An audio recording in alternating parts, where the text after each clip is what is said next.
এই পাঁচটি জিনিসই আপনার ইমানকে করে ফেলছে দুর্বল থেকে দুর্বলতর। এক নাম্বার হলো সর্বদা গান বাজনায় মত্ত থাকা। আফসোসের সাথে বলছি, আমাদের কিছু ভাই বোনেরা এমনও আছেন যারা নিজের বেডরুমে লাউড স্পিকারে গান না ছাড়লে তাদের মুড অনই হয় না।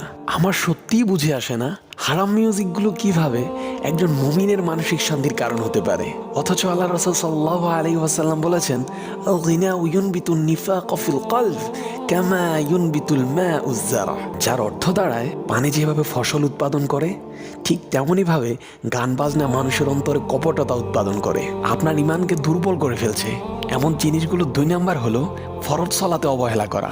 বিষয়টি একটু ঠান্ডা মাথায় ভেবে দেখুন, আপনার রব আপনাকে 24টি ঘন্টা দিয়েছেন, আর এর সাথে তো তার অফুরন্ত নিয়ামত আছেই। আর আমরা রবেরই দেয়া 24টি ঘন্টা থেকে রবকে 1টি ঘন্টা দিতে পারছি না। কতই না হতভাগা আমরা। 5 ওয়াক্ত সালাত আদায় করতে সারাদিনই বেশি থেকে বেশি 1 ঘন্টা সময় লাগে।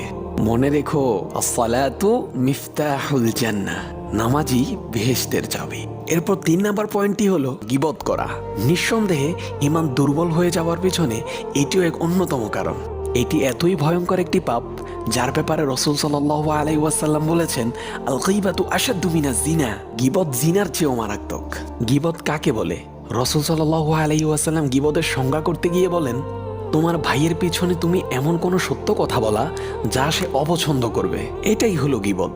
আর যদি মিথ্যা বলো তা অপবাদ, যার পরিণতি গীবতের চাইতেও ভয়ঙ্কর। গীবতের সংজ্ঞাটি যদি আপনার বুঝে না আসে, তাহলে সংজ্ঞাটি আবারও শোনার অনুরোধ রইল।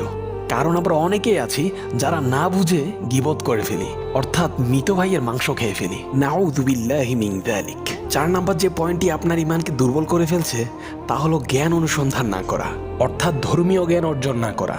ধর্মীয় জ্ঞানের গুরুত্ব বর্ণনা করতে গিয়ে রাসূল সাল্লাল্লাহু আলাইহি ওয়াসাল্লাম বলেন, আল আলিমু আশাদ্দু আলাইশ শাইতানি মিন আলফি আবিদিন। একজন আলেমকে পথভ্রষ্ট করা শয়তানের জন্য জ্ঞানহীন 1000 ইবাদতকারীকে পথভ্রষ্ট করার চেয়েও বেশি কষ্টকর। খুব আফসোসের সাথে বলতে হয়, A+ পাওয়ার জন্য আমরা হাজার হাজার টাকা খরচ করে ছেলে মেয়েকে ডেইলি 4-5টা করে কোচিং করাতে পারি, কিন্তু কোরআন শেখানোর সামর্থ্য আমাদের থাকে না। তখন আমরা মিসকিন হয়ে যাই। 5 নাম্বার যে বিষয়টি আপনার ইমানকে দুর্বল করে দিচ্ছে তা হলো সময়ের অপচয় করা। এ ব্যাপারে রাসূল সাল্লাল্লাহু আলাইহি ওয়াসাল্লাম বলেন, কিয়ামতের দিন 4টি প্রশ্নের উত্তর দেয়া ছাড়া কেউই সেখান থেকে নড়তে পারবে না।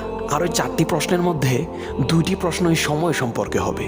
1 নাম্বার হলো তোমার জীবনকে তুমি কিসে ব্যয় করেছো, এবং দ্বিতীয় প্রশ্নটি হলো তোমার যৌবনকে তুমি কি কাজে ব্যয় করেছো। পারবেন তো এই 2টি প্রশ্নের উত্তর রবকে একদম ঠিকঠাকভাবে বুঝিয়ে দিতে? হে আমাদের রব, আমাদের সকলকে এই 5টি বিষয় ত্যাগ করে আপনার প্রতি ঈমান আরো বেশি দৃঢ় করার তৌফিক দান করুন। আমিন।